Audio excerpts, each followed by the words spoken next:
الحمد لله نحمده ونستعينه ونستغفره ونؤمن به ونتوكل عليه ونعوذ بالله من شرور أنفسنا ومن سيئات أعمالنا من يهده الله فلا مضل له ومن يضلله فلا هادي له ونشهد أن لا إله إلا الله وحده لا شريك له ونشهد أن سيدنا ومولانا محمدا عبده ورسوله صلى الله عليه وعلى آله وأصحابه وأزواجه وذرياته وسلم تسليما كثيرا كثيرا اما بعد محترم حضرات، بھائیوں، بزرگوں، دوستوں، ہم لوگ عید الاضحیٰ سے فارغ ہوئے ہیں اور اس کے اندر قربانی کرنے والوں نے اللہ کے نام پر قربانی دی، جو حضرت سیدنا ابراہیم خلیل اللہ علیہ السلام کی ایک یادگار ہے، یادگار عمل ہے جو اللہ تبارک و تعالی نے حضرت ابراہیم علیہ السلام کے بعد آنے والے تمام پیغمبروں کی شریعت میں اور آنے والی تمام ملتوں میں مشروع رکھا، یہاں تک کہ ہمارے نبی حضرت محمد الرسول اللہ صلی اللہ علیہ وسلم کی شریعت کے اندر بھی اس کو ایک بہت اہمیت کا مقام دیا گیا۔ میں اس وقت آپ حضرات کے سامنے اسی قربانی کے سلسلے میں پیش آنے والے کچھ اعتراضات کا، اشکالات کا جواب دینا چاہتا ہوں۔ دین اسلام ایک مکمل مذہب ہے، معقول بھی ہے، انسانوں کی طبیعت سے ہم آہنگ اور ان کی فطرت سے مطابقت رکھنے والا مذہب ہے۔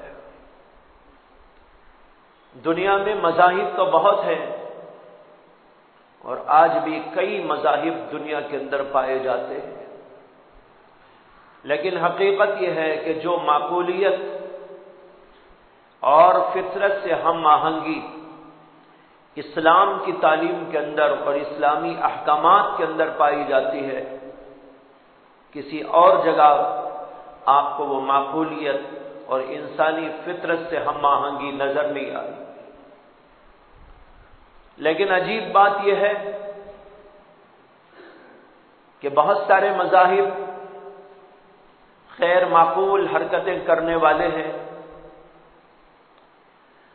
انسانی فطرت سے ہم آہنگی جن کے اندر پائی نہیں جاتی، ایسے مذاہب دنیا کے اندر پائے جاتے ہیں، لیکن اشکال کرنے والے ہمیشہ اشکال اسلام پر کرتے ہیں۔ مثال کے طور پر بتوں کی پوجا دنیا کے اندر رائج ہے اور بہت سارے پڑھے لکھے لوگ، گریجویٹس بھی، سائنسدان بھی، سیاستدان بھی، مختلف علوم و فنون کے ماہرین بھی بتوں کی پوجا کے اندر مشغول ہیں، حالانکہ بتوں کی پوجا اتنی غیر معقول بات ہے کہ انسان عقل مند ہو کر سوچ بھی نہیں سکتا کہ ایک انسان جس کو اللہ تبارک و تعالی نے اتنی صلاحیتوں سے نوازا ہے، اتنی قابلیتوں سے اس کو آراستہ پیراستہ کیا ہے، اس کے اندر عقل ہے، اس کے اندر سمجھ ہے، اس کے اندر دل ہے، اس کے اندر دماغ ہے، اس کے اندر کرنے کی صلاحیتیں ہیں، اس کے اندر بولنے کی لیاقتیں ہیں، اور دنیا بھر کو سنبھالنے کا اس کے اندر اللہ تبارک و تعالیٰ نے بہت بڑا مادہ اور بہت بڑا عنصر رکھا ہوا ہے۔ اس لیے اس پوری کائنات کے نظام کو سنبھالنے کے لیے اللہ تبارک و تعالیٰ نے انسان کو منتخب کیا ہے، کسی اور مخلوق کو منتخب نہیں کیا۔ اللہ تبارک و تعالیٰ نے انسان کو اپنا خلیفہ قرار دیا۔ خلیفہ یہی ہے کہ اس دنیا کو وہ سنبھالتا ہے، اس کائنات کے نظام کو اللہ تبارک و تعالیٰ نے اس کے لیے مسخر کر دیا ہے۔ یہاں کی اشیاء اس کے قبضے میں، اتنا بڑا انسان، لیکن کتنی عجیب بات ہے کہ وہ اتنی صلاحیتوں، قابلیتوں اور اتنے کمالات اور اتنے امتیازات کے باوجود ایک پتھر کے سامنے اپنا سر رکھ دیتا ہے۔ آپ ذرا سوچئے کہ اس سے زیادہ غیر معقول کوئی بات ہو سکتی ہے؟ انتہائی غیر معقول بات، لیکن دنیا کے اندر یہ رائج ہے، لیکن کوئی عقل مند انسان ان پر یہ اعتراض نہیں کر رہا ہے اور ان سے نہیں پوچھ رہا ہے کہ بھئی تم اتنی غیر معقول حرکت کیوں کر رہے ہو کہ اپنے سامنے ایک بت کو رکھ کر اور ایک پتھر کو رکھ کر اپنا ماتھا اس کے سامنے جھکا دیتے ہو؟ کیا تمہارے اندر لیاقت و صلاحیت، تمہارے اندر عقل و بصیرت کی روشنی موجود نہیں ہے؟ تو میں بتائے رہا ہوں کہ دنیا کے اندر بہت ساری غیر معقول چیزیں چل رہی ہیں، لیکن جب بھی اشکال کرنے والے اشکال کرتے ہیں تو اسلام پر اشکال کرتے ہیں، ان کی نماز پر اشکال، ان کے روزوں پر اشکال، ان کی قربانی پر اشکال، اور ان کی مختلف اور اللہ کے احکامات جس پر وہ چلتے ہیں اس کے اوپر اشکال۔ یہ آج دنیا کے اندر ایک بات چل رہی ہے کہ اسلام پر اشکال کرتے ہیں۔ ممکن ہے کہ آپ کے ذہن کے اندر یہ سوال پیدا ہو کہ بھئی دنیا کے اتنے عقل مند لوگ اسلام ہی پہ کیوں اعتراض کرتے ہیں؟ دوسری اور چیزوں پر اشکال کیوں نہیں کرتے؟ ان کو بتوں کی پوجا پر اشکال کیوں نہیں ہوتا؟ اس کے اوپر کیوں ہنگامہ نہیں بچایا جاتا؟ اس کے اوپر کیوں ڈھنڈورا نہیں پیٹا جاتا؟ یہ کیا بات ہے کہ اسلام ہی پر اشکال؟ کبھی ان کی جہاد کی تعلیم پر اشکال، کبھی ان کے نماز روزوں پر اشکال، کبھی ان کی قربانی پر اشکال، کبھی ان کے حج کے اوپر اشکال، کبھی ان کے ہاں کے طلاق کے نظام کے اوپر اشکال، ان کے ہاں 4 شادیاں ہوتی ہیں تو اس کے اوپر اشکال، اور مختلف اس قسم کی باتوں پر اشکال اشکال اشکال۔ یہ کیا چیز ہے؟ بات دراصل یہ ہے کہ دنیا والوں کو سب سے زیادہ خطرہ جو وہ محسوس کرتے ہیں وہ اسلام سے محسوس کرتے ہیں۔ وہ دیکھتے ہیں کہ اتنا معقول مذہب، اگر ہم اس پر اشکال نہ کر کے چھوڑ دیں یہ تو ساری دنیا میں چھا جائے گا، لیکن ہم اشکال کر دیں گے تو کچھ لوگ اسی گتھی کو سلجھانے میں لگے رہیں گے اور سوال و جواب اور اشکال و جواب میں پڑے رہیں گے، اور ان کو یہ موقع نہ ملے گا کہ اسلام کی سچائیوں کو قبول کریں۔ تو اصل بات جو ہے وہ یہ ہے کہ اسلام پر اشکال اس لیے کرتے ہیں یہ لوگ کہ اسلام کی سچائیاں آشکارا نہ ہو، اسلام پھیلتا نہ چلا جائے، اس لیے کہ اسلام ایسا عجیب و غریب انسانی فطرت سے ہم آہنگ اور انسانی عقل کو اپیل کرنے والا مذہب ہے کہ اگر اس پر اشکال کیے بغیر اس کو یوں ہی چھوڑ دیا جائے اور ہم مسلمان سب کے سب اس کے اوپر پریکٹس کرنا شروع کر ڈالیں۔ آج ہم نے اپنا پریکٹس کرنے والا عمل چھوڑ دیا ہے، اسی لیے اسلام رکاوٹ میں آ گیا ہے، لیکن اگر سارے کے سارے مسلمان اسلام کے اوپر عمل کرنا شروع کر ڈالیں تو خدا کی قسم چند ہی سال کے اندر پوری دنیا میں اسلام پھیل جائے۔ لیکن افسوس تو ہمارا اپنا ہے کہ ہم خود اسلام پر کتنے ہیں، ہم خود اسلام کی تعلیم پر کہاں تک چل رہے ہیں، اور دوسری طرف سے رکاوٹ پیدا کرنے والے اس لیے رکاوٹ پیدا کر رہے کہ بھئی یہ انتہائی معقول مذہب ہے، اس مذہب کی اچھائیاں اور اس کی خوبیاں اور اس کے امتیازات اور اس کے اندر کی بھلائیاں لوگوں کے سامنے آتی چلی جائیں تو انسان سب کے سب اس کے پیچھے چلے جائے۔ بہت پہلے یہ واقعہ پیش آیا کہ ہندوستان کے وزیر اعظم نہرو جی کہیں پر سفر میں جا رہے اور ایک اسٹیشن پر ان کو سوار ہو رہا تھا۔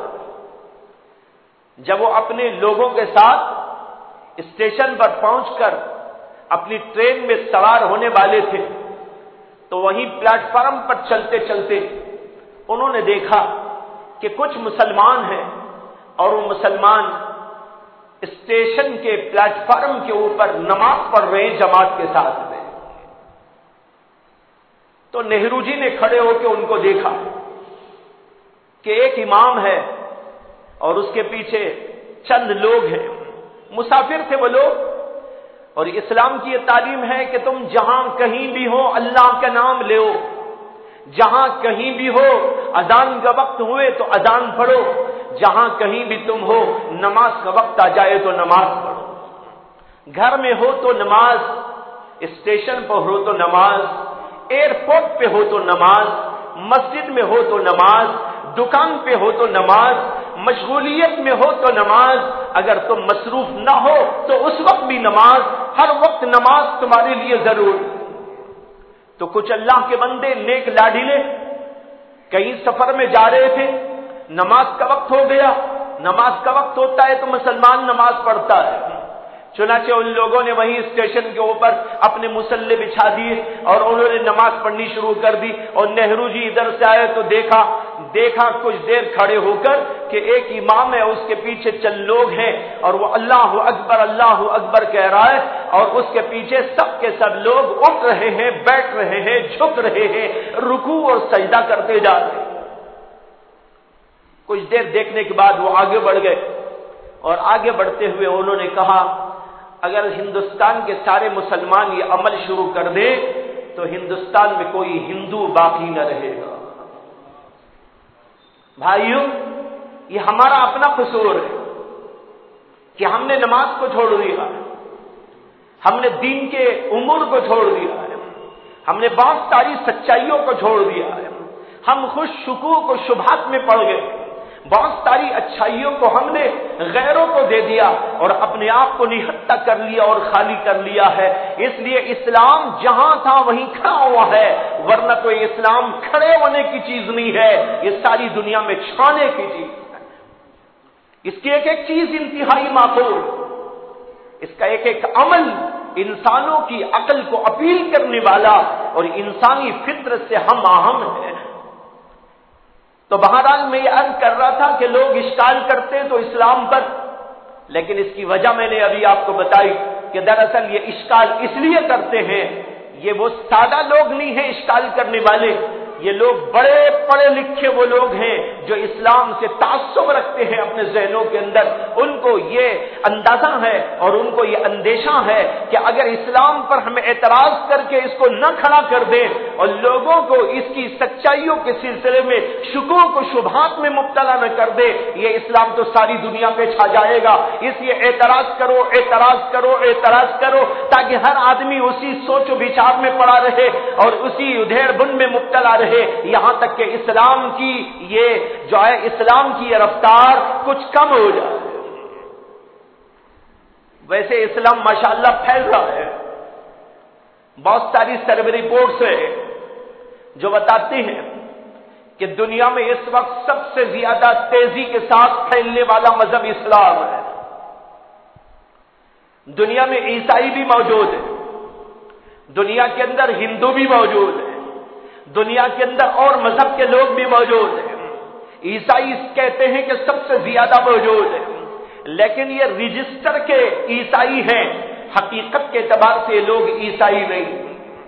ہمیں یہ معلوم ہونا چاہیے امریکہ کی بہت بڑی آبادی، فرانس کی بہت بڑی آبادی اور اسی طرح لندن، جرمن، ان علاقوں کی بہت بڑی آبادی، بلکہ پورے برٹش کی بہت بڑی آبادی وہ آبادی ہے جو رجسٹر کے اعتبار سے یعنی اپنے آپ کے خاندان کے اعتبار سے انہوں نے اپنا نام درج کر رکھا ہے کہ ہم عیسائی ہیں، کرسچن ہیں، لیکن وہ اپنے مذہب میں سے کسی مذہب کی چیز کو نہیں مانتے۔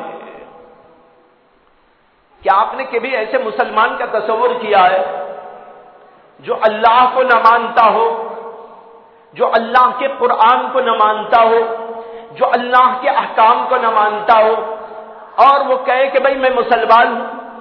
ظاہر بات ہے آپ ایسے کسی مسلمان کا تصور نہیں کر سکتے۔ جو اللہ کو نہیں مانے وہ مسلمان نہیں ہو سکتا، جو اللہ کے قانون کو نہ مانے اس کو مسلمان کے رجسٹر میں درج نہیں کیا جا سکتا، جو اللہ کے کسی قانون کو نہ مانتا ہو وہ اللہ کو ماننے والا شمار نہیں ہو سکتا۔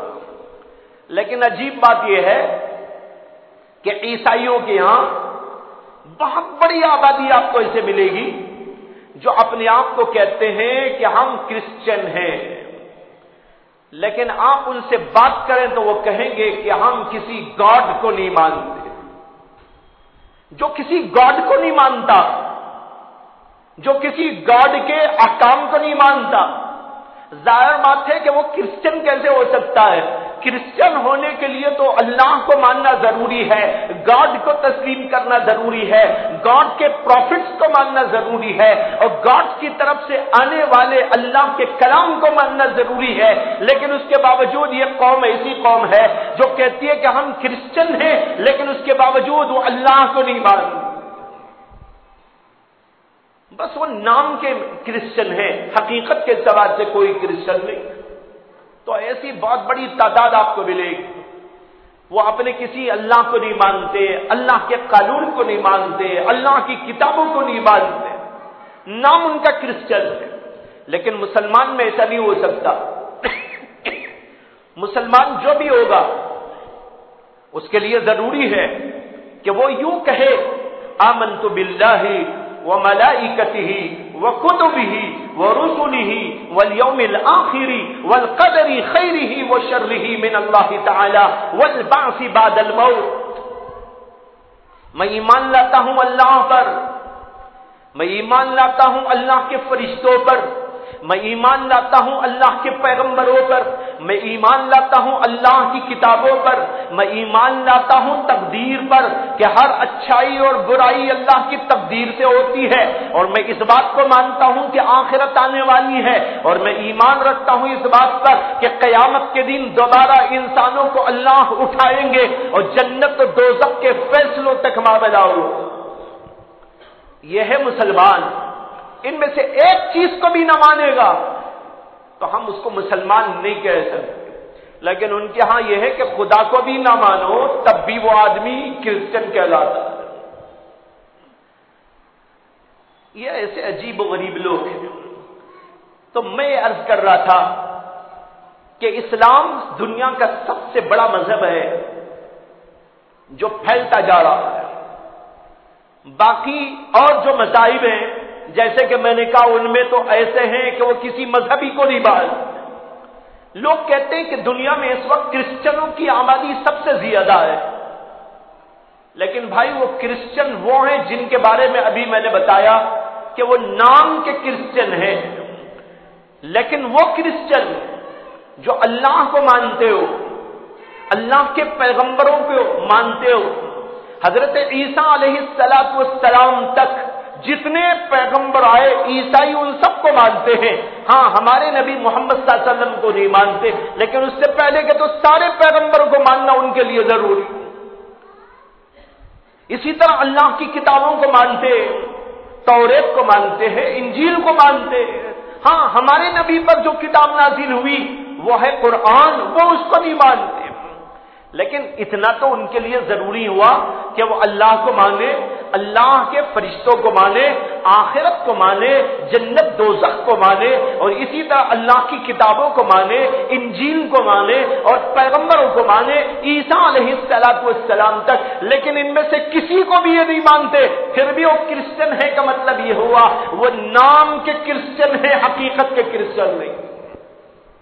اب اس اعتبار سے آپ دنیا کا جائزہ لیں کہ حقیقی معنی میں کرسچن دنیا میں کتنے ہیں، اور پھر اس کے مقابلے میں آپ دیکھیں کہ دنیا کے اندر مسلمانوں کی تعداد کتنی۔ میں پورے وثوق کے ساتھ اور پورے یقین کے ساتھ آپ کو کہہ سکتا ہوں کہ سب سے بڑی تعداد اس وقت دنیا میں مسلمانوں کی تعداد ہے۔ باقی وہ تو نام کے کرسچن ہیں، نام کے کرسچنوں کی بات نہیں ہو رہی، حقیقی معنی میں جو کرسچن ہیں ان سے آپ تقابل کریں تو ایسے تو کچھ ملیں گے آپ کو۔ اسی لیے آپ امریکہ میں، فرانس میں اور اسی طریقے پر لندن میں یہ آپ نے سنا ہوگا کہ یہ عیسائی لوگ اپنی چرچوں کو مسلمانوں کو بیچ دیتے ہیں۔ کیوں بیچتے ہیں؟ اس لیے کہ وہ کہتے ہیں کہ بھئی ہم کسی گاڈ ہی کو تسلیم نہیں کرتے، ہم اس کی کیا پوجا کریں اور اس کی کیا عبادت کریں، یہ تو ہمارے لیے ایک فضول چیز ہے، اس لیے وہ بیچ دیتے ہیں۔ آج بہت ساری جگہوں پر، ان علاقوں میں جن کا نام میں نے لیا ہے، کہ ان لوگوں کی چرچوں کو مسلمانوں نے خریدا اور آج وہاں پر اذان ہوتی ہے اور وہاں پر نماز پڑھی جاتی ہے، اور یہ بہت بڑی تعداد ہے، ہزاروں کی تعداد میں۔ کرسچنوں نے اس کو بیچ ڈالا، بیچا اسی لیے کہ وہ اللہ کو نہیں مانتے۔ تو اس لیے میرا دعویٰ ہے کہ اس وقت مسلمانوں کی تعداد دنیا میں سب سے بڑھ کر، اور یہی مذہب اسلام دنیا کے اندر پھیلتا جا رہا ہے بڑی کثرت کے ساتھ۔ جو اس کی معقولیت کو دیکھتا ہے، اس کے اصول کو دیکھتا ہے اور اس کے انداز کو دیکھتا ہے اور اس کے اندر کی خوبیوں کمالات کو دیکھتا ہے، سمجھتا ہے کہ بھئی اس سے بہتر کوئی اور مذہب نہیں ہو سکتا۔ اس لیے ہمیں بھی اسلام کا مطالعہ کرنا چاہیے اور اس اعتبار سے مطالعہ کرنا چاہیے کہ اسلام کی سچائیوں کو ہم سمجھیں اور اسلام کے اندر کی جو خوبیاں ہیں، جو کمالات ہیں اور اسلام کی جو معقولیت ہے اور ہر زمانے میں چلنے کی صلاحیت ہے۔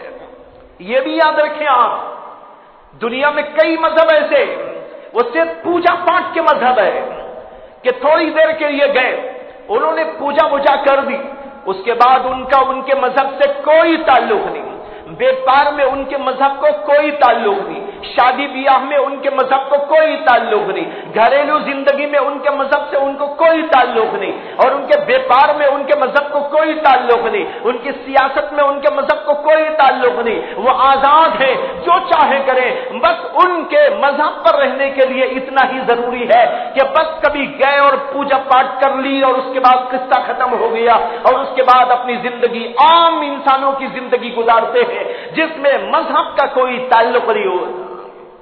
لیکن بھائیو، اسلام وہ مذہب ہے جو آپ کو ہر جگہ رہنمائی دیتا ہے، صرف مسجد میں رہنمائی نہیں دیتا، صرف نماز کی حد تک رہنمائی نہیں کرتا، صرف عبادت کی حد تک وہ آپ کے لیے راہبر نہیں ہے، بلکہ آپ کے گھر میں وہ راہبر ہے، آپ کی تجارت میں وہ آپ کا قائد ہے، آپ کی شادی بیاہ کے موقع پر بھی وہ اصول آپ کو دیتا ہے، اور اسی طرح آپ کی سیاست میں بھی آپ کو اصول دیتا ہے۔ یہ ایک مکمل ترین مذہب ہے جو آپ کو ہر جگہ پر اللہ کا قانون بتاتا ہے اور اس کے اندر آپ کی رہنمائی کرتا ہے کہ آپ کو دنیا کے اندر زندگی کیسی کرنی چاہیے۔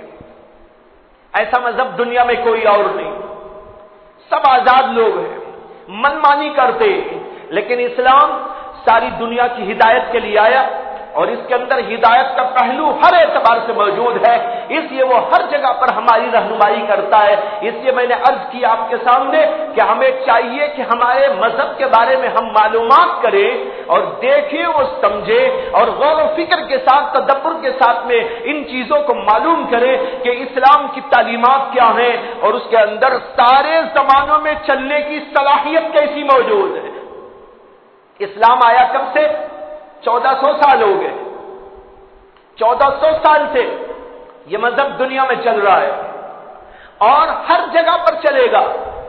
انڈیا میں بھی چل سکتا ہے اور اسلامی ملکوں میں بھی چل سکتا ہے، غیر ملکوں میں بھی چل سکتا ہے، ہر زمانے میں چل سکتا ہے، یہاں تک کہ قیامت تک چلے گا، اور اس کے اندر کوئی ایسی کٹھنائی اور اس کے اندر کوئی ایسی تنگی موجود نہیں ہے کہ انسان دنیا کے اندر اس مذہب پہ نہ چل سکے۔ اس لیے اس کے اندر تمام زمانوں میں اور تمام علاقوں میں چلنے کی صلاحیت بھی موجود ہے۔ تو میں نے عرض کیا کہ اس کے اندر معقولیت ہے اور اس کے اندر فطرت سے ہم آہنگی ہے، اور اس کے اندر تمام زمانوں میں چلنے کی صلاحیت موجود ہے۔ جو لوگ یہ اعتراض کرتے ہیں کہ بھائی اسلام تو 1400 سال پہلے نازل ہوا، آج کے زمانے میں کیسے چل سکتا ہے؟ یہ ٹیکنالوجی کا زمانہ، یہ سائنس کا زمانہ، یہ نئی ایجادات کا زمانہ، یہ نئی ترقیات کا زمانہ، یہ نئی روشنیوں کا زمانہ، نئے علوم کا، نئے فنون کا زمانہ، اس زمانے کے اندر یہ 1400 سال پرانی چیز کیسے چل سکتی ہے؟ ہم کہتے ہیں یہی تو اسلام کی خوبی ہے کہ وہ ہر زمانے میں چل سکتا ہے۔ اور میں یہاں ایک بات اور عرض کرتا چلوں بیچ میں، ابھی میں نے ذکر کیا کہ لوگ کہتے ہیں یہ ٹیکنالوجی کا زمانہ، سائنس کا زمانہ، روشنیوں کا زمانہ، علوم کا، فنون کا، نئی ایجادات کا زمانہ۔ بے شک، لیکن کبھی آپ نے سوچا کہ نئی چیزوں کا زمانہ، نئے علوم، نئے فنون کا زمانہ کب سے شروع ہوا؟ کب سے شروع ہوا زمانہ؟ میں قرآن کی آیت آپ کے سامنے پیش کرتا ہوں کہ ہمارے نبی محمد رسول اللہ صلی اللہ علیہ وسلم کو اللہ نے امی بنایا تھا، یعنی آپ نے کسی سے پڑھنا لکھنا نہیں سیکھا تھا، آپ کا کوئی استاد نہیں تھا، آپ نے کسی مدرسے میں یا کسی کالج میں، کسی اسکول میں، کسی یونیورسٹی میں تعلیم نہیں پائی تھی، اور آپ نے کسی استاد کے سامنے بیٹھ کر ایک الف با یا ABCD بھی نہیں پڑھی تھی۔ آپ کو امی اسی لیے کہا جاتا ہے، لیکن اس کے باوجود جب اس نبی امی پر اللہ نے سب سے پہلا اپنا کلام نازل کیا ہے تو کیا نازل ہوا؟ سورہ اقرا نازل ہوئی، اور سورہ اقرا کیا ہے؟ اللہ کہتے ہیں اقرا بسم ربک الذی خلق۔ یہ اللہ کے نبی پر پہلی آیت نازل ہو رہی ہے۔ کہاں سے نازل ہو رہی ہے؟ اللہ کی طرف سے نازل ہو رہی ہے۔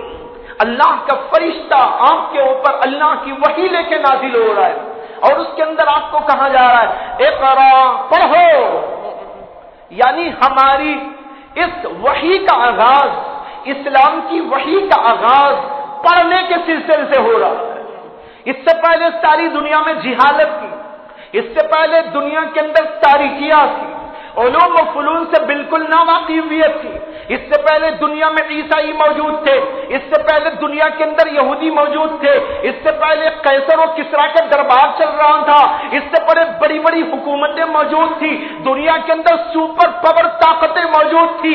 لیکن بھائیو، اس نقطے کو آپ ذہن کے اندر اچھی طرح بٹھاتے چلے کہ اتنے سب کچھ ہونے کے باوجود عیسائی موجود ہے، ان کی انجیل موجود ہے، یہودی موجود ہے، ان کی توریت موجود ہے، اور صحیفے موجود ہے، اور دنیا کے اندر بڑے بڑے عقل مند لوگ موجود ہیں، یہاں تک کہ بڑی بڑی حکومتیں موجود ہیں، قیصر و کسریٰ کا دربار چل رہا ہے، لیکن اس کے باوجود دنیا کے اندر علم کی روشنی بالکل موجود نہیں ہے۔ ساری دنیا میں تاریکی، کوئی سائنس کی ایجاد نہ ہوئی، کوئی تاریخ نہ لکھی گئی، کوئی دنیا کے اندر علم کا وجود نہ ہوا، کوئی پڑھے لکھے لوگ موجود نہ تھے، ساری دنیا کے اندر یہاں سے وہاں تک آپ دیکھتے چلے جائے، ظلمت ہی ظلمت، اندھیری ہی اندھیری چھائی ہوئی ہے، اور ہمارے نبی آ رہے ہیں، امی لقب لے کے آ رہے ہیں، اور آپ کے اوپر وحی نازل ہو رہی ہے، تو اس وحی کا سب سے پہلا لفظ ہے اقرا، پڑھو۔ کیا سبق دیا اس کے اندر؟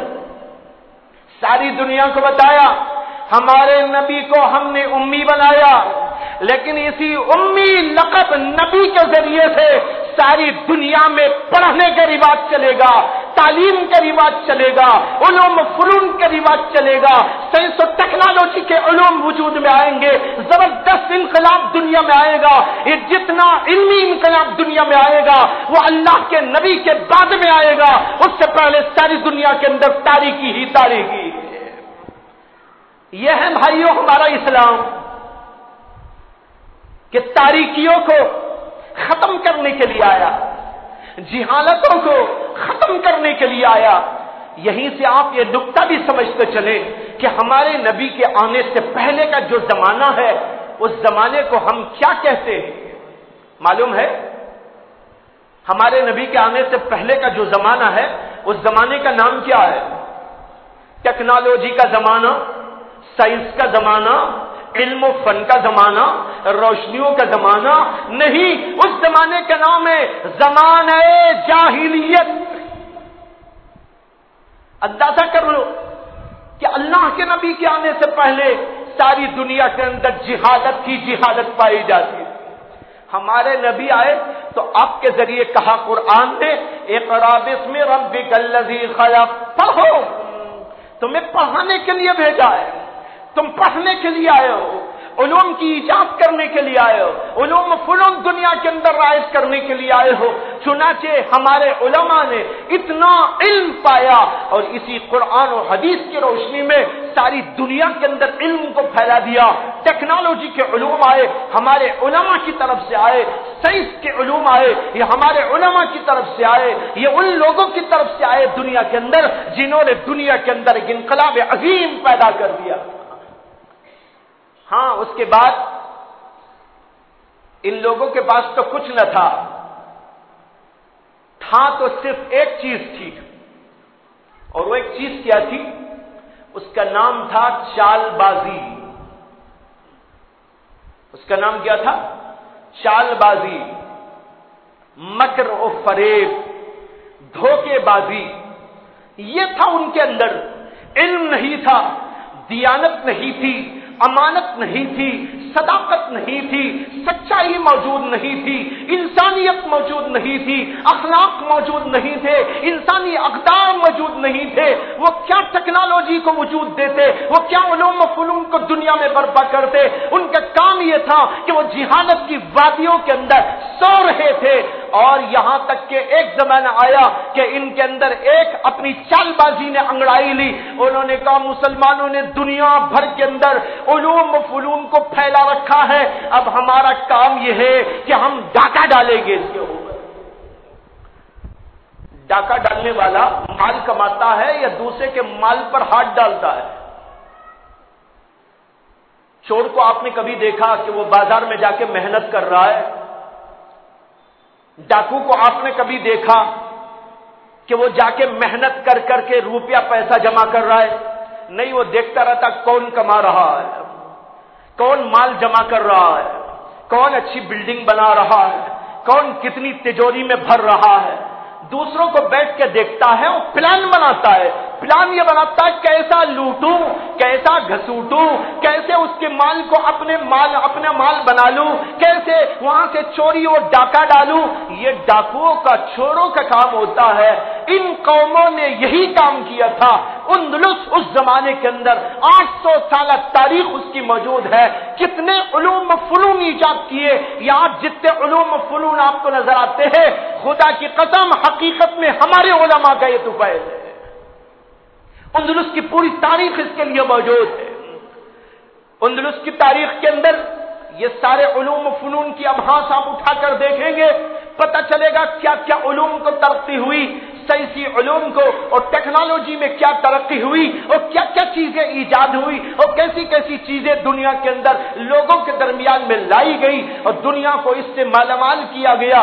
لیکن یہ لوگ بیٹھے ہوئے تماشا دیکھ رہے تھے، یورپ کے اور امریکہ کے لوگ، اور ان کی آنکھیں کھڑی ہو گئی کہ اسلام یوں پھیلتا چلا جا رہا ہے، اسلام یوں دنیا میں دمدماتا چلا جا رہا ہے، اس کے علوم کی روشنی دنیا بھر کے اندر پھیلتی چلی جا رہی ہے، اس کے اوپر ڈاکہ ڈالنا چاہیے، اس کے اوپر چوری کرنا چاہیے۔ انہوں نے یہی پروگرام بنا کر اندلس کی تاریخ کو الٹنے کی کوشش کی ہے، اور تاریخ نے اس واقعے کو بھی اپنے صفحات کے اندر ثبت کر دیا، اور قیامت تک یہ تاریخ موجود رہے گی۔ اس کے اندر بتایا گیا کہ ان لوگوں نے، غیر لوگوں نے جن کے پاس علوم کی کوئی قدر نہ تھی، تو جب انہوں نے مسلمانوں کو لوٹا ہے تو مسلمانوں کی لکھی ہوئی کتابوں کو لے جا کے دریائے دجلہ کے اندر پھینک دیا تھا، اور اتنا زبردست اس انقلاب آیا کہ یہ ساری کے ساری کتابیں دریائے دجلہ کے حوالے کر دی گئی اور اس کے اندر غرق کر دی گئی۔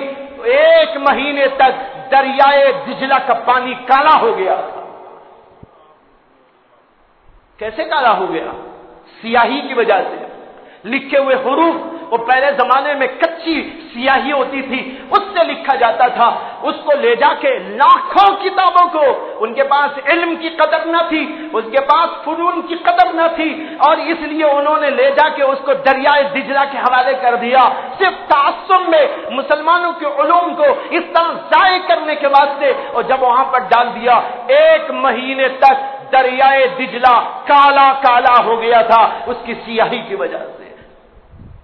یہ ہے بھائیوں تاریخ۔ اور پھر اندلس، وہاں پر سیاسی کھیل کھیلا گیا، ان علوم و فنون کی ساری کتابوں کو وہاں سے اٹھا کر منتقل کیا گیا یورپ میں، اور وہاں پر لے جا کر ان کو پڑھنے کے لیے ہمارے ہی علماء کو لے جا کر قید و بند کی صعوبتوں میں رکھ کر ان سے علوم کو فنون کو سمجھنے کی انہوں نے کوشش کی، اور پھر اس کے بعد اپنا لیبل اور اپنا نام لگا کر اور ہمارے علماء کے ناموں کو بگاڑ کر ایسے انداز سے دنیا کے اندر پیش کیا کہ آج پڑھنے والے یہ سمجھ رہے کہ یہ سارے علوم و فنون یورپ سے آئے ہیں، یہ سارے علوم و فنون امریکہ سے آئے ہیں، وہاں کے لوگوں نے ان کو ایجاد کیا ہے۔ خدا کی قسم، انہوں نے ایجاد نہیں کیا تھا، بلکہ انہوں نے ہمارے علوم پر ڈاکہ ڈالا تھا۔ بات پتہ نہیں کہاں سے کہاں تک چلی گئی، لیکن یہ تاریخی حقائق ہیں، ان کو جانے بغیر ہماری تاریخ مکمل نہیں ہوتی۔ میں یہ عرض کرنے جا رہا تھا آپ کے سامنے کہ اسلام کو کیوں بدنام کیا جاتا ہے، جب انہوں نے دیکھا کہ علم یوں پھیل رہا ہے۔ اس پر میں نے کہا تھا یہ علم کی روشنی آئی ہمارے نبی صلی اللہ علیہ وسلم سے۔ لوگ کہتے ٹیکنالوجی کا زمانہ، یہ ٹیکنالوجی کا زمانہ ہمارے نبی سے شروع ہوا ہے، یہ علم و سائنس کا زمانہ ہمارے نبی سے شروع ہوا ہے۔ چاہے وہ علوم ہو جو اللہ سے تعلق پیدا کرنے کے لیے ہوتے ہیں، جن کو علوم شرعیہ کہا جاتا ہے، یا وہ علوم ہو جن کا تعلق دنیا کی زندگی سے ہے اور دنیا کے اندر جینے کے طریقے سے ہے، یہ سارے کے سارے علوم یہی ہمارے نبی صلی اللہ علیہ وسلم سے وجود پا کر دنیا میں آئے۔ ورنہ میں آپ سے پوچھتا ہوں، یہ عیسائی تو پہلے بھی موجود تھے، کیوں ترقی انہوں نے نہیں کی؟ یہود تو پہلے بھی موجود تھے، انہوں نے کیوں دنیا میں علم کی روشنی پہنچائی؟ معلوم ہوا کہ ہمارے قرآن سے علم پیدا ہوا۔ تو بھائیو، ہمارا یہ قرآن اور ہماری یہ شریعت جو اللہ کے نبی علیہ السلام لے کر آئے، وہ آئے ہی ہے اس زمانے کے واسطے۔ اس زمانے میں یہ نہ چلے تو کس زمانے میں چلے؟ یہ اسی زمانے کے لیے اللہ نے بھیجا ہے۔ اس کے اندر تعلیم ہے، اس کے اندر تعلم ہے، اس کے اندر علوم ہے، اس کے اندر فنون ہے، اس کے اندر سائنس ہے، اس کے اندر سارے علوم ہے، اس کے اندر سب کچھ بتایا گیا ہے۔ اگر یہ سارے زمانے میں نہ چلے تو کس زمانے میں چلے گا؟ یہ ہمارے قرآن اور ہماری شریعت ہر زمانے میں چلنے کے لیے آئی اور قیامت تک چلتی رہے۔ اسی لیے قرآن کریم کو علمی معجزہ قرار دیا گیا۔ قرآن کریم علمی معجزہ ہے۔ ہم یہ سنتے تو ہیں بہت آسانی کے ساتھ کہ بھئی قرآن ایک معجزہ ہے، بہت سادے سیدھے انداز سے لوگ اس کو یاد کر لیتے ہیں، لیکن سمجھتے نہیں ہیں کہ معجزہ کیا ہوتا ہے۔ معجزے کے معنی ہے ایک ایسی چیز جس کو انجام دینے سے دنیا کی ساری طاقتیں، دنیا کے سارے علوم، دنیا کے سارے فنون عاجز آ جائے، اس کو کہتے ہیں معجزہ۔ نبی علیہ السلام سے معجزے ہوئے۔ معجزے 2 قسم کے ہوئے ہمارے نبی علیہ السلام سے۔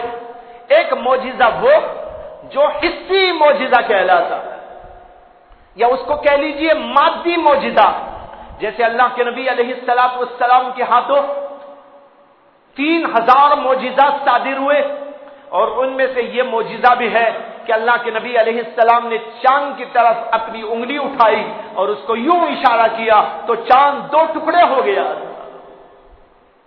ایک معجزہ یہ ہوا اللہ کے نبی صلی اللہ علیہ وسلم کے دور میں کہ ایک جگہ تشریف لے جا رہے تھے، جہاد کا موقع تھا اور وہاں دور دور تک پانی موجود نہ تھا۔ نماز کا وقت آ گیا، صبح کا وقت تھا، کچھ صحابہ کو غسل بھی کرنا تھا، کچھ صحابہ کو وضو کرنا تھا، منہ ہاتھ دھونا تھا، تیاریاں کرنی تھی، کسی کو پینا بھی تھا، کسی کو دھونا بھی تھا، لیکن دور دور تک کہیں پر نام و نشان نہ تھا پانی کا۔ اللہ کے نبی علیہ السلام نے حضرات صحابہ سے فرمایا تمہارے پاس جو ڈول ہے وہ ڈول لے کے آؤ۔ جو خالی خالی ڈول تھے صحابہ اس کو لے آئے۔ آپ نے کہا کہ ان ڈولوں میں کچھ پانی کے قطرات ہیں، دیکھا تو 2-4 قطرے نیچے لگے ہوئے تھے۔ آپ نے کہا کہ ان قطروں کو میری انگلیوں پہ ڈال دو۔ اللہ کے نبی کے انگلیوں پر اس کو ڈال دیا گیا اور آپ نے بڑے سے ایک مشکیزے میں ڈول میں اپنے ہاتھ مبارک کو رکھ دیا اور اس کے اوپر وہ پانی کے قطرات ڈال دیے گئے۔ اتنے میں دیکھا جاتا ہے کہ انگلیوں سے پانی ابل رہا ہے، پانی ابل رہا ہے، یہاں تک کہ وہ بھر گیا۔ اللہ کے نبی نے صحابہ کو حکم دیا اور ان کی تعداد تقریباً 2-3 ہزار تھے۔ اللہ کے نبی نے حکم دیا کہ اس سے تم اپنا غسل کرو، وضو کرو، جس کو جو ضرورت ہے وہ استعمال کرو۔ اللہ کے نبی ہاتھ رکھے ہوئے ہیں، پانی ابلتا چلا جا رہا ہے، صحابہ اپنے اپنے مشکیزوں میں، اپنے اپنے ٹبوں میں، اپنی اپنی چیزوں میں، اپنے اپنے لوٹوں میں بھر رہے ہیں، یہاں تک کہ جب سب صحابہ کو ضرورت ان کی پوری ہو گئی تب اللہ کے نبی نے ہاتھ اٹھا لیا، پانی بند ہو گیا۔ ایک موقع پر یہ ہوا، غزوے کا موقع تھا اور یہ غزوہ تھا غزوہ خندق۔ خندقیں کھودی جا رہی تھی، بڑی بڑی خندقیں، تاکہ دشمن کے حملے سے روکا جائے۔ اللہ کے نبی علیہ السلام بھی خندق کھودتے جا رہے تھے، صحابہ سب کے سب لگے ہوئے ہیں، 2-3 ہزار صحابہ کرام، خندقیں کھودی جا رہی ہیں، کھانے پینے کا کوئی سامان نہیں، بس کھودتے چلے جا رہے۔ یہاں تک کہ ایک صحابی اللہ کے نبی علیہ السلام کی خدمت میں آئے، انہوں نے کہا یا رسول اللہ بھوک بہت ہی لگ رہی ہے، بیتابی کا عالم یہ ہے کہ پیٹ کے اوپر میں نے ایک پتھر باندھ لیا۔ ایک پتھر آتا تھا عرب کی سرزمین پر، اس پتھر کی خاصیت یہ تھی کہ وہ بہت ٹھنڈک رکھتا تھا، اس کو پیٹ پہ لگا لیتے تھے تو جو پیٹ میں گرمی ابھرتی تھی اس کو ذرا ٹھنڈک ملتی تھی، اس لیے پیٹ کے اوپر پتھر باندھ لیتے تھے۔ چنانچہ ان صحابی نے دکھایا کہ پیٹ پر پتھر باندھا ہوا ہے۔ اللہ کے نبی نے اپنا پیٹ بتایا اور کہا کہ شدت اتنی زیادہ ہو گئی کہ میں نے 2 پتھر باندھ لیے۔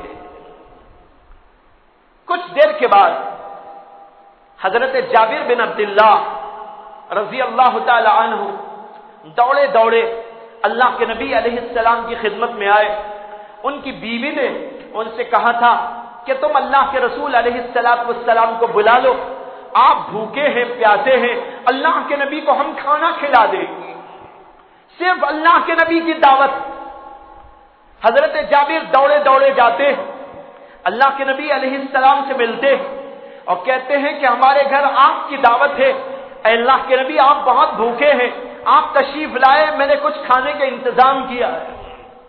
اللہ کے نبی نے سنا تو سارے صحابہ کو آواز دے دی اور کہا کہ سارے ساتھی جمع ہو جائے، جابر کے گھر میں تو اب تو جو ہے دعوت، گھر میں صرف ایک آدمی کا کھانا بنا تھا، لیکن یہاں پر اللہ کے نبی کا اعلان ہوتا ہے کہ جتنے صحابہ ہیں سب جمع ہو جائے، اور وہ 2-3 ہزار کے لگ بھگ لوگ تھے۔ اللہ کے نبی علیہ السلام کے کہنے پر سب جمع ہو گئے، سارے کے سارے بھوکے تھے اور صبح سے لے کر پتہ نہیں کب تک خندقیں کھودتے رہے تھے. ایک تو بھوک کی بیتابی اور دوسرے ہے کہ محنت اور مجاہدہ اور دھوپ کی شدت. کیا حال ہوا ہوگا ان حضرات صحابہ کا. اللہ کے نبی کے اعلان پر سب کے سب جمع ہو گئے. اللہ کے نبی نے کہا چلو جابر کے گھر میں دعوت. حضرت جابر کے پیروں تلے سے زمین کھسک گئی. انہوں نے کہا اتنے لوگوں کا کھانا تو گھر میں موجود نہیں ہے, کیا ہوگا. دوڑے دوڑے اپنے گھر پہنچے اور بیوی سے جا کر کہا کہ میں نے اللہ کے نبی کو دعوت دی, لیکن اللہ کے نبی صلی اللہ علیہ وسلم نے سب صحابہ میں اعلان کر دیا ہے اور یہ 2-3 ہزار کا مجمع ہمارے گھر کی طرف چل پڑا ہے, نکل پڑا ہے. اب کیا کریں, گھر میں تو ایک ہی آدمی کا کھانا. ان کی بیوی عجیب و غریب ایمان والی بیوی تھی. ان کی بیوی نے کہا تم نے سب صحابہ کو دعوت دی ہے یا اللہ کے نبی نے؟ انہوں نے کہا میں نے تو صرف اللہ کے نبی کو دعوت. ہاں اللہ کے نبی نے ان کو کہا کہ سب جمع ہو جاؤ اور سب آ رہے. تو کہاں فکر کی کوئی بات نہیں ہے, ہمارا ذمہ تو اللہ کے نبی کے لیے انتظام کرنا ہے. اگر اللہ کے نبی نے ان کو بلایا ہے اللہ کے نبی اس کا انتظام کریں گے, آپ کو کچھ فکر کرنے کی ضرورت نہیں. کچھ ہی دیر میں یہ لوگ چلے آئے. اللہ کے نبی صلی اللہ علیہ وسلم کو گھر میں بٹھایا گیا. آپ نے کہا گھر میں جو کچھ ہے لا کے رکھ دو. جو کچھ تھا لا کے رکھا گیا. آپ نے پوچھا اور بھی کچھ ہے؟ کہا کہ اور کچھ نہیں, اتنا ہی ہے. اللہ کے نبی صلی اللہ علیہ وسلم نے فرمایا کہ کھانا کبھی نہیں کہا کہ کیا ہے, کہا اتنا ہے. کہا کہ یہ جو ہے جب تک میں کہوں تب تک ابھی نہ نکالو. اس کے بعد سارے صحابہ کو حکم دے دیا آتے رہے. آپ نے کہا 10-10, 20-20 صحابہ کو گھر میں بلاؤ اور نکالتے رہو کھلاتے رہو, نکالتے رہو کھلاتے رہو. چنانچہ وہاں سے نکالا گیا, کھلایا جاتا رہا. 10-10, 20-20 صحابہ گھر میں داخل ہوتے رہے. کھانے کا سلسلہ چلتا رہا یہاں تک کہ 2-3 ہزار لوگ جتنے بھی موجود تھے سب کے سب نے پیٹ بھر کے کھانا کھا لیا. اور وہاں پر دیکھا تو جتنا تھا پہلے سے اتنا موجود ہے. یہ ہے معجزات حسیہ. ایسے بے شمار معجزات اللہ کے نبی صلی اللہ علیہ وسلم کی زندگی میں پیش آئے. لیکن بھائیوں یہ معجزات وقتی معجزات تھے. وقت آیا معجزہ ظاہر ہوا ختم ہو گیا. لیکن اللہ تبارک و تعالی نے آپ کو ایک عظیم معجزہ, علمی معجزہ عطا کیا اور وہ قرآن کریم کی شکل میں موجود ہے. اور یہ جب تک یہ کائنات باقی ہے وہ قیامت تک یہ سلسلہ معجزے کا چلتا رہے گا. قرآن دنیا میں زندہ ہے, قرآن دنیا میں باقی ہے, اس کا معجزہ قیامت تک چلتا رہے گا. اس کے علوم کا, اس کے فنون کا, اس کے حفظ کا, اس کی یادداشت کا, اس سے نکلنے والے علوم کا سمندر یہ دنیا کے اندر جاری رہے گا. جب تک دنیا موجود ہے قرآن کا معجزہ دنیا دیکھتی رہے. یہ ہے علمی معجزہ. اسی لیے ہمارے نبی آئے, دنیا کے اندر علم پھیل گیا. جو اصل موضوع تھا جس کو آج میں نے پیش کرنا چاہا, تمہید میں اتنی بات ہو گئی لیکن اصل موضوع کو ابھی میں نے ٹچ نہیں کیا. جو اصل بات مجھ کو عرض کرنی تھی وہ یہ تھی کہ اسلام پر اعتراض کیا جاتا ہے اور اسلام میں اس بات پر بھی لوگ اعتراض کرتے ہیں یہ قربانی کیا عمل ہے. جانوروں کو قربان کر دیتے ہیں اور ان کو تکلیف پہنچاتے ہیں اور کھا جاتے ہیں, اور پھر یہ کہ اتنا روپیہ پیسہ ویسٹ کر دیا جاتا ہے اور اس کو کہیں پر لے جا کے اچھا کالج کھول دیتے یا کسی غریبوں کی امداد کر دیتے, ان کا کتنا بھلا ہو جاتا. یہ جانوروں کو, لاکھوں جانوروں کو 1-2 دن کے اندر ذبح کر کے جو ہے ساری دنیا کے اندر خون خون خون خون ڈال دیا جاتا ہے. گوشت کھا کھا کے کیا کرو گے, اس سے تو بہت کچھ اچھے کام کیے جا سکتے تھے. یہ اعتراض کیا جاتا ہے اسلام پر.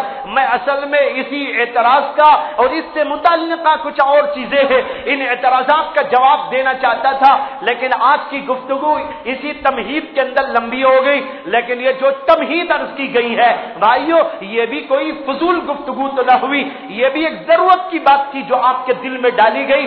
ہم کو سمجھنا ہے ہمارے اسلام کو اس کی معقولیت کو اور اس کے ہر زمانے میں چلنے کی صلاحیت کو اور اس کے ساتھ انسانی فطرت سے اس کی ہم آہنگی کو، یہ چیزیں اگر ہم نہ سمجھیں گے تو ہم خود کبھی شک کے اندر مبتلا ہو جائیں گے، اور شک آیا اسلام میں ایمان ختم ہو جاتا ہے۔